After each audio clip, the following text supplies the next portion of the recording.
అందరికీ నమస్కారం. నేను మీ బీసీ రెడ్డి. నేను ఆల్రెడీ ఇంతకుముందు చెప్పాను, 4 గోడల మధ్య కూర్చొని కబుర్లు చెప్పడం కాదు, గ్రౌండ్ రియాలిటీ ఎలా ఉందనేది కూడా మీకు త్వరలోనే బయటకు వచ్చి రాష్ట్రంలో ఉండేటటువంటి అన్ని ప్రాంతాల్లో తిరిగి ఏ ప్రాంతాల్లో ఎలా ఉంది, ఏ పార్టీకి అంటే అనుకూలత ఎంత ఉంది, వ్యతిరేకత ఎంత ఉంది అనేది మీకు తెలియజేస్తానని అయితే చాలాసార్లు చెప్పాను. అందులో భాగంగానే ఈరోజైతే నేను గూడూరు నియోజకవర్గంలో ఉన్నాను. ఇక్కడి నుంచి నా ప్రయాణం ఎట్టు వెళ్తుంది, ఎక్కడికి వెళ్తుంది, ఏ ఊరు వెళ్తాననేది కూడా నేను కరెక్ట్గా చెప్పలేను. అయితే ఎక్కడ పార్టీ బలాబలాలు, ఏ పార్టీకి అనుకూలంగా ఉంది, వ్యతిరేకంగా ఉంది, అక్కడ ఉండేటటువంటి సామాజిక పరిస్థితులు అనేది మాత్రం తప్పకుండా మీకు వివరిస్తా. 100% శాస్త్రీయత, నేను చెప్పిందే నమ్మాలి, నేను చెప్పిందే రైట్ అని అయితే నేనైతే చెప్పను. నేను కొంతమందితో మాట్లాడటం అయితే జరిగింది ఈ గూడూరు నియోజకవర్గంలో.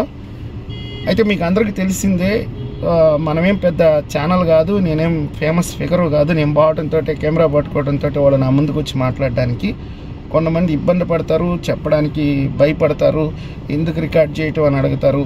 తర్వాత ఏదైనా వాళ్ళకి ఫ్యూచర్లో సమస్య వచ్చినా కానీ నేను వాళ్ళకి అండగా కూడా నిలబడలేను. కాబట్టి వాళ్ళ దగ్గర నుంచి ఫీడ్బ్యాక్ తీసుకోవటం, దాన్ని కొంచెం నేను అనలైజ్ చేసుకొని ఈ నియోజకవర్గంలో ఈ పార్టీ పరిస్థితి ఇలా ఉంది అనేది మాత్రమే మీకు చెప్తాను. దయచేసి మీ సపోర్ట్ అయితే నాకు కావాలి. ఖచ్చితంగా ఇప్పటివరకు ఎవరైతే నా ఛానల్ ఎవరైనా సబ్స్క్రైబ్ చేసుకోకపోతే ఖచ్చితంగా ఇప్పుడే సబ్స్క్రైబ్ చేసుకోండి. మీకు ఇక నుంచి అవుట్డోర్ అంటే నేను చెప్తున్నాను, ప్రజల నాడైతే పక్కాగా చెప్తాను. అదే గూడూరు వాళ్ళకి తెలుసుంటుంది, ఇది టవర్ క్లాక్, ఇక్కడి నుంచి ఏదో రైల్వే స్టేషన్ రోడ్డు ఉందంట. ఈ ప్రాంతంలో అయితే కొంతమందిని మాట్లాడాను, అన్ని వర్గాల ప్రజలతో మాట్లాడుతున్నాను. ఇది గూడూరు రైల్వే స్టేషను. అంటే ఇదంతా ఎందుకు మీకు చూపిస్తున్నానంటే, నేను అసలు మీకు తిరుగుతున్నానా లేదా, లేకపోతే ఊరికే మీకు కథలు చెప్తున్నానా అని చెప్పడానికి మాత్రమే. గూడూరు నియోజకవర్గానికి మాత్రం రాజకీయంగా చాలా చైతన్యంగా ఉంటుంది. ఒకప్పుడు కాదు, ఇప్పుడు కూడా ఇక్కడ ఎవరైతే అధికారం అంటే గెలుస్తారో వాళ్ళకి మంచి మెజారిటీ ఇస్తారు ప్రజలు. చాలా విచక్షణతోటే ఓటింగ్ ఉంటుంది, గొడవలు ఉండవు, కొట్లాట్లు ఉండవు. కొంచెం ముందుకు వెళ్ళిన తర్వాత నేను మీకు క్లియర్గా ప్రతి విషయాన్ని చెప్తాను, ఏమనుకుంటున్నారు ఇక్కడ ప్రజలు, ఏ పార్టీకి లీడ్ ఉందనేది.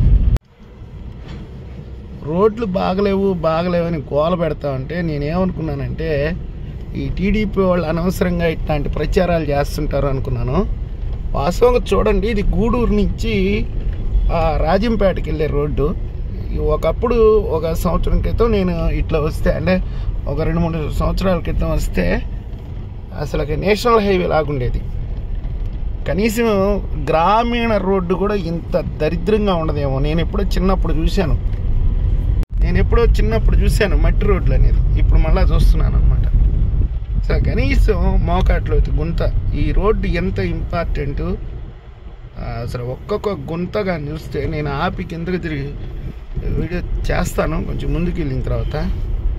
వాహనాలు కానీ ఎంత ఇబ్బందులు పడుతున్నారంటే ప్రజలు ఒకసారి ఆలోచించుకోండి. సంక్షేమం అనేది ఓకే, కానీ అది అందరికీ ఉపయోగపడే విధంగా ఉండాలి. చూడండి ఎట్ట ఎగరుతున్నాము మేము కార్లో. సైదాపురం ఇది మండల హెడ్ క్వార్టరు. చూడండి, మండలంలోనే రోడ్లు చూడండి ఎంత దారుణంగా ఉన్నాయో. సైదాపురం ఇక్కడి నుంచి మళ్ళీ ఇవన్నీ ఉంటాయి, గనులు కూడా కొంచెం ముందుకు పోతాయి. అది ఉంటాయి కదా, కంకర కొట్టే మిల్లులు అన్నీ ఉంటాయి. చూడండి రోడ్డు ఎట్లా ఉంటావు. మండల కేంద్రంలోని పోలీస్ స్టేషన్ ఇక్కడ. ఆ ముందు లారీ చూడండి ఎంత దుమ్ము లేపుతా వెళ్తా ఉందో. చూసి ఆనందించండి. ఎవరెవరో చెప్తా ఉంటారు కదా, చాలా బాగున్నాయి అని చెప్పి. ఈ కారు చూడండి ఎట తిరుగుతుందాం, అది దెబ్బకు పోతాయి. ఈ రాష్ట్రం మొత్తం తిరిగేటప్పటికే ఇంకేమన్నా వేయించుకోలేము నడువులకి ఇనప బోట్లు ఇవన్నీ. చూద్దాం, ఎక్కడన్నా ఒక దగ్గర ఆపుతాను, చెప్తాను మొత్తం డీటెయిల్స్. తెలుగు గంగా కెనాల్ ఇది తెలుసు కదా మీకు. సోమశిల నుంచి కండలేరుకు వచ్చి కండలేరు నుంచి చెన్నైకి మంచినీళ్ళు వెళ్ళే కాలువ ఇది. చిత్తూరు జిల్లాలో కూడా అంటే శ్రీకాళహస్తికి అన్నిటికీ కూడా ఇదే సాగునీరు కూడా అందిస్తుంది. ఇప్పుడు నేను తెలుగంగ కాలువ మీద ఉన్నాను. నాకు లెఫ్ట్ సైడ్ వచ్చి గూడూరు నియోజకవర్గం. నేను గూడూరు నియోజకవర్గంలో మనుబోలు, గూడూరు టౌను, వాకాడు, తర్వాత వచ్చి గూడూరు రూరల్లో అంటే చిన్న చిన్న పల్లెటూర్లు అవన్నీ తిరిగాను. దాదాపుగా 2 డేస్గా వర్కౌట్ చేశాను. మొత్తం మీద ఈ నియోజకవర్గంలో అభ్యర్థులు ఎవరు, నాయకులు ఎవరు పోటీ చేస్తారు, గ్రామస్థాయి నాయకత్వం ఏంటి, ఇవన్నీ పక్కన పెట్టేస్తే తెలుగుదేశం పార్టీకి ఎడ్జి మాత్రం అధికంగా ఉంది. ఇది ఎస్సీ రిజర్వ్డ్ నియోజకవర్గం. ప్రజెంట్ అయితే ఇన్ఛార్జిగా పాసం సునీల్ గారిని చెప్తున్నారు. తర్వాత వచ్చి చాలామంది కూడా తెలుగుదేశం పార్టీకి సపోర్ట్ చేసే నాయకులు కూడా ఉన్నారు. బలంగా అయితే గ్రామ స్థాయి వరకు అయితే తెలుగుదేశం పార్టీ ఉంది ఒక రకంగా చెప్పాలంటే. వైఎస్ఆర్సీపీకి అయితే సరైన నాయకుడు అయితే లేడు. వరప్రసాద్ గారు ఇప్పుడు ప్రజెంట్ గూడూరు ఎమ్మెల్యే. చాలా విమర్శలు అయితే ఎదుర్కొంటున్నారు. ఆ మార్పు అయితే చేయొచ్చు, వైఎస్ఆర్సీపీ నాయకత్వాన్ని మార్చొచ్చు, రేపు సార్వత్రిక ఎన్నికలకి అభ్యర్థిని మార్చొచ్చు అని చెప్తున్నారు. ఇది తిరుపతి పార్లమెంటు పరిధిలోకి వస్తుంది. మొత్తం మీద గ్రామ స్థాయిలో కూడా తెలుగుదేశం పార్టీ అయితే బలంగా ఉంది. దాదాపుగా 2 సార్లుగా తెలుగుదేశం పార్టీ ఇక్కడ ఓడిపోయి ఉంది.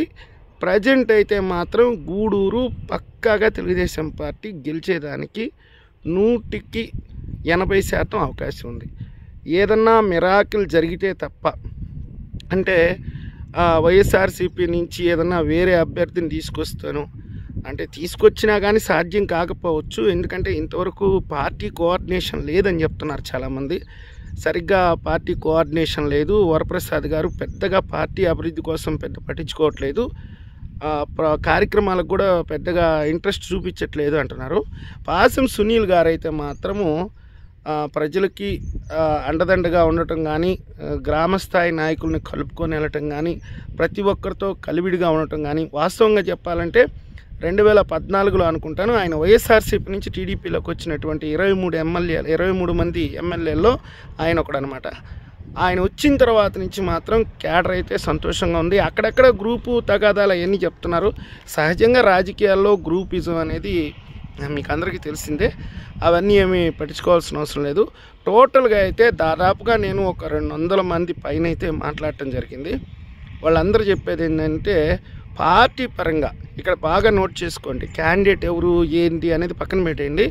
పార్టీల పరంగా ప్రధానంగా వైఎస్ఆర్సీపీ, టీడీపీ రెండిటి పరంగా చూస్తే మాత్రము టీడీపీకే ఎడ్జ్ ఉంది.